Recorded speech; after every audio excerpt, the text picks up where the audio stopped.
달러가 부족해지는 순간 경제는 아주 조용히 좁아집니다. 뉴스 화면에선 환율 숫자가 먼저 흔들리고 다음엔 기업의 공장 계획이 멈칫합니다. 그리고 마지막엔 우리 일상의 선택지가 줄어듭니다. 같은 월급인데 해외 결제는 더 비싸지고 같은 장바구니인데 수입 식재료와 약, 기계 부품이 먼저 오릅니다. 이건 달러가 비싸졌다는 한 줄로 끝나지 않습니다. 달러는 단순한 화폐가 아니라 국제거래의 기본 언어이자 신용의 증표, 그리고 위기 때는 피난처가 됩니다. 그 언어가 부족해질 때 시장은 말문이 막히듯 거래가 줄고 돈의 흐름이 한쪽으로 몰리며 불안이 비용으로 바뀝니다. 환율이 올라갈수록 수입 물가가 자극되고 기준금리와 시장금리는 더 민감해집니다. 기업은 외화 조달 비용을 계산하기 시작하고 은행은 달러 유동성의 만기를 더 짧게 잡습니다. CDS 같은 위험 지표가 꿈틀거리는 건 그 다음입니다. 위험이 커질수록 빌려주는 달러는 줄고 달러를 구하는 경쟁은 더 거칠어집니다. 오늘 우리는 그 질문 하나를 끝까지 따라가 보려 합니다. 달러가 모자라면 왜 경제는 숨쉴 공간을 잃는가? 그리고 그 좁아짐이 가장 먼저 누구의 삶을 눌러오는가? 위기는 늘 큰 폭발보다 작은 삐걱임으로 시작됩니다. 달러가 부족해지는 국면에서 첫 징후는 숫자보다 현장에서 먼저 보입니다. 수입업자는 결제일을 앞당기려 하고 무역대금은 예전보다 선결제 조건이 붙습니다. 항공권 해외 구독 유학비 같은 개인 결제도 체감이 생깁니다. 카드 명세서의 같은 항목이 어느 달부터 조금씩 무거워집니다. 기업 쪽에선 더 분명합니다. 외화로 부품을 사는 제조업이 견적서를 다시 받고 장비 발주를 미룹니다. 은행 창구에선 외화 대출 만기가 짧아지고 스프레드가 넓어집니다. 시장에선 환율 변동성이 커지고 달러를 빌렸다가 원화로 바꾸는 비용, FX 스왑 포인트 같은 보이지 않는 가격표가 흔들립니다. 그때부터 사람들은 환율만 오르는 게 아니라 달러 자체가 귀해진다는 감각을 말하기 시작합니다. 위험을 가늠하는 지표들도 뒤따라 움직입니다. 국가 신용 위험을 반영하는 CDS 프리미엄이 올라가거나 외화 조달 비용이 높아지며 단기 외채 만기 구조에 대한 긴장이 커집니다. 외환 보유액이라는 안전벨트가 있어도 시장은 총액보다 당장 쓸 수 있는 유동성과 심리를 봅니다. 달러가 부족해질수록 거래는 더 조심스러워지고 그 조심스러움이 경제의 폭을 조금씩 좁혀놓습니다. 달러 부족이 경제를 좁히는 방식은 한마디로 숨통이 조여드는 순서에 있습니다. 첫째는 결제입니다. 한국처럼 무역 비중이 큰 경제에서 달러는 수입 결제의 기본 통화로 쓰입니다. 원화가 아무리 있어도 달러가 없으면 컨테이너는 움직이기 어렵습니다. 둘째는 부채입니다. 기업과 금융기관이 과거에 달러로 빌린 돈이 있다면 만기마다 원금과 이자를 달러로 갚아야 합니다. 환율이 오르면 상환 부담은 원화 기준으로 불어나고 그 부담은 가격 인상이나 투자 축소로 전가됩니다. 셋째는 금융의 연결고리입니다. 은행과 기업은 달러를 빌리고 빌려주는 시장에 기대는데 불안이 커지면 그 시장이 갑자기 얼어붙습니다. 이때 벌어지는 현상을 시장은 서든 스톱, 갑작스러운 자금 경색으로 부릅니다. 신용이 흔들리면 CDS 같은 위험 지표가 먼저 반응하고 외화 조달 스프레드는 넓어집니다.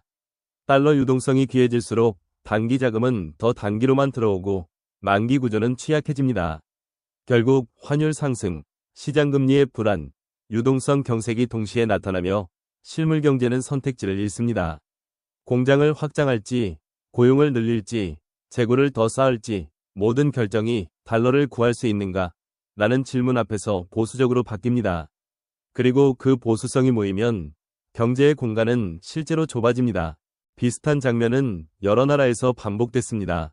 1997년 IMF 외환위기 당시 한국이 겪은 핵심은 달러의 만기였습니다.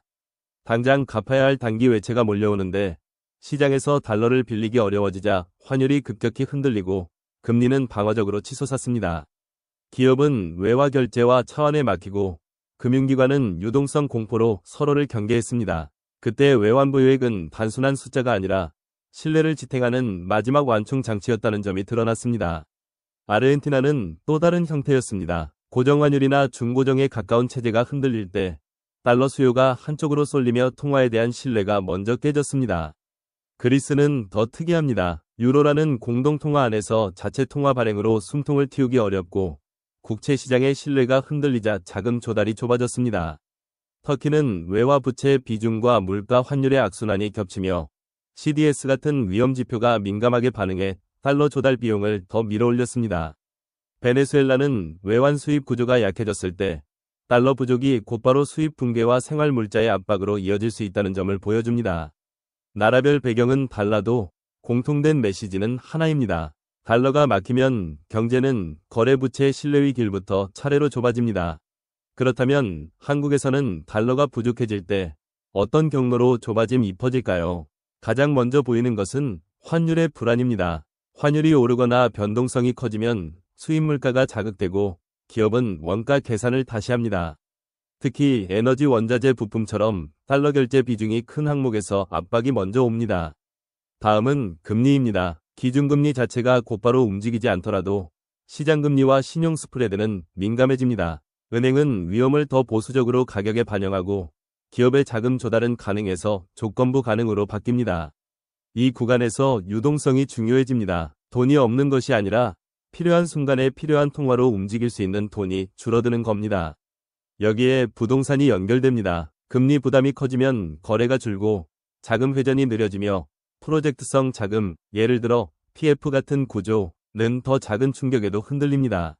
위험 신호는 CDS 같은 지표에서 감지되기도 합니다. 수치가 얼마나 오르는지보다 중요한 건 시장이 한국의 외화 조달을 더 비싸게, 더 조심스럽게 보려 한다는 방향성입니다.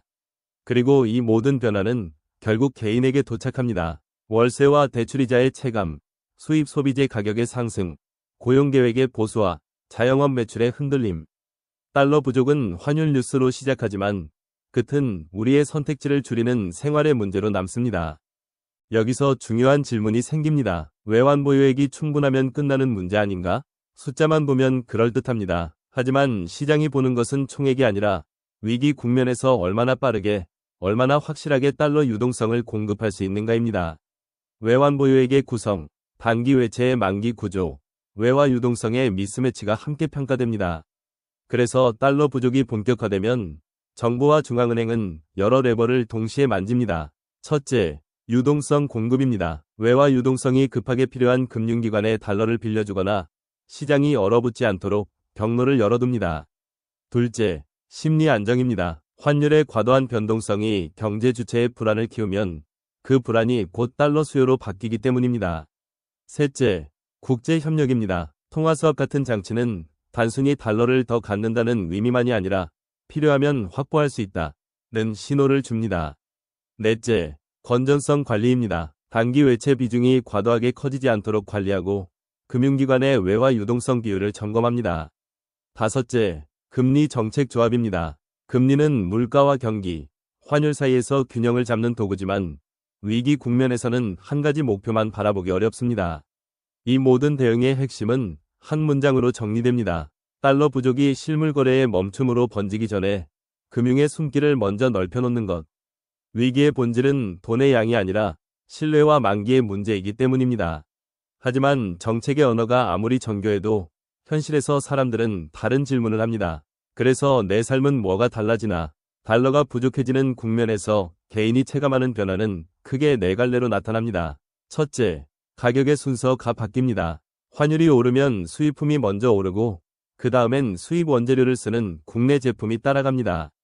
커피 원두, 식용유, 사료, 전자부품처럼 보이지 않는 연결고리가 가격표를 바꿉니다.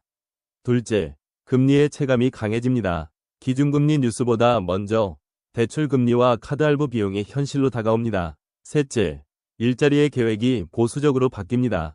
기업은 불확실성이 커질수록 채용과 투자부터 늦춥니다. 넷째, 심리가 비용이 됩니다.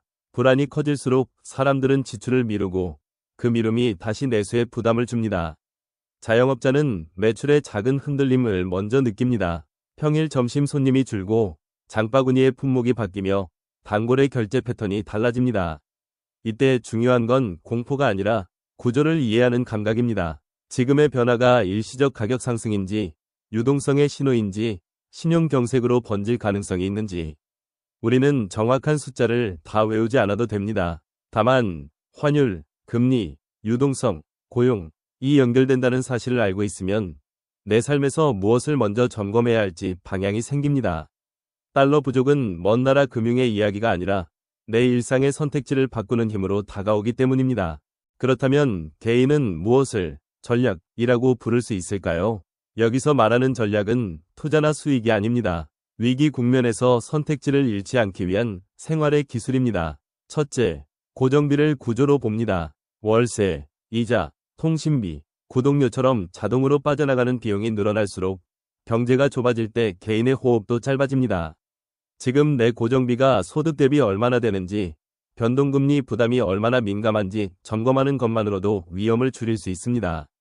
둘째, 현금 흐름의 여유를 확보합니다. 달러 부족 국면에서 가장 무서운 것은 잠깐의 막힘이 길어지는 순간입니다. 지출을 급히 줄일 수 있는 여백, 예상치 못한 비용을 흡수할 완충이 중요합니다. 셋째, 가격 변화의 원인을 구분합니다. 단순 물가 상승과 환율발 원가 상승, 공급 차질이 섞이면 체감은 더 커집니다. 무엇이 일시적이고 무엇이 구조적인지 구분하려면 생활 속에서 자주 사는 품목을 몇 개 정해 관찰하는 습관이 도움이 됩니다. 넷째, 직업의 안전을 한 줄로 요약해봅니다. 내일이 환율 금리 내수 중 어디에 더 민감한지, 회사의 매출이 해외 국내 어디에 더 의존하는지, 비용 구조가 수입 원자재에 얼마나 연결되는지. 이렇게 정리하면 불안이 막연함에서 벗어나 점검 항목이 됩니다. 마지막으로 정보 섭취의 리듬을 관리합니다. 위기 국면에서 과도한 속보 소비는 불안을 증폭시키고 그 불안은 잘못된 소비 지출 결정으로 이어질 수 있습니다. 조용히, 그러나 정확하게 달러가 부족해지는 순간 개인에게 필요한 태도는 공포가 아니라 구조를 읽는 차분함입니다. 다시 처음 질문으로 돌아가 보겠습니다. 달러가 부족해지는 순간 경제는 왜 좁아질까? 답은 점점 선명해집니다. 달러는 국제거래의 통화이자 위기 때는 신용의 기준이 됩니다. 그 기준이 흔들리면 거래는 조심스러워지고 자금은 짧아지며 선택지는 줄어듭니다. 1997년 한국, 아르헨티나, 그리스, 터키, 베네수엘라의 사례는 각기 다른 맥락 속에서도 같은 경고를 남깁니다. 통화가 부족해서가 아니라 신뢰가 흔들리면서 달러로 말할 수 있는 능력이 줄어드는 순간 경제는 숨이 가빠집니다. 그래서 정책은 유동성을 지키려 하고 중앙은행은 시장의 공포가 한 방향으로 쏠리지 않도록 완충 장치를 세웁니다. 하지만 그 모든 과정의 끝에는 개인이 있습니다. 장바구니의 품목이 바뀌고 이자의 체감이 커지고 고용의 계획이 조용히 축소되며 자영업의 매출이 먼저 흔들립니다. 이 다큐가 전하려는 인사이트는 단순합니다. 위기는 어느 날 갑자기 완성된 형태로 오지 않습니다. 작은 징후가 쌓이고 연결고리가 조여지며 경제의 공간이 조금씩 줄어드는 방식으로 다가옵니다. 그래서 우리는 숫자 하나에만 반응하기보다 연결을 읽어야 합니다. 환율이 흔들릴 때 금리는 어떻게 움직이는지, 유동성은 어떤 경로로 막히는지, CDS 같은 위험 신호가 무엇을 말하려 하는지. 구조를 이해하면 불안은 대응 가능한 질문으로 바뀝니다. 좁아지는 경제 속에서 우리가 지킬 수 있는 것은 돈의 크기가 아니라 선택지의 폭입니다. 어떤 위기도 결국 두 장면으로 끝납니다. 하나는 시스템이 다시 숨을 쉬는 장면, 다른 하나는 사람들의 일상이 조금씩 회복되는 장면입니다. 달러가 부족해지는 순간 경제가 좁아지는 이유를 이해한다는 건 위기의 공포를 더 키우는 일이 아닙니다. 오히려 반대입니다. 무엇이 먼저 흔들리고 무엇이 나중에 번지는지 알면 우리는 불확실성 속에서도 과잉 반응을 줄일 수 있습니다. 환율이 움직일 때 모든 가격이 한꺼번에 폭등하는 것은 아닙니다. 금리가 오를 때 모든 기업이 동시에 멈추는 것도 아닙니다. 다만 경로가 존재하고 그 경로를 따라 부담이 이동한다는 사실이 중요합니다. 정부와 중앙은행의 역할은 그 이동 속도를 늦추고 유동성의 통로를 열어두는 것입니다. 그리고 개인의 역할은 자신의 고정비와 현금 흐름, 직업의 민감도를 점검해 선택지를 남겨두는 것입니다. 우리가 생활 속에서 느끼는 경제는 거대한 그래프가 아니라 오늘의 결제와 내일의 계획입니다. 달러 부족은 멀리 있는 국제금융의 단어처럼 보이지만 실제로는 어떤 계획을 미루게 만드는 힘으로 다가옵니다. 이 다큐의 마지막 질문은 이렇게 남습니다. 경제가 좁아질 때 우리는 무엇을 포기하고 무엇을 지킬 것인가? 답은 거창하지 않습니다. 불안이 커질수록 구조를 더 차분히 보고 자동으로 새는 비용을 줄이며 작은 여유를 확보하는 것. 그렇게 하면 위기는 여전히 어렵지만 우리의 삶은 완전히 갇히지 않습니다. 좁아지는 경제 속에서도 선택지는 남길 수 있습니다.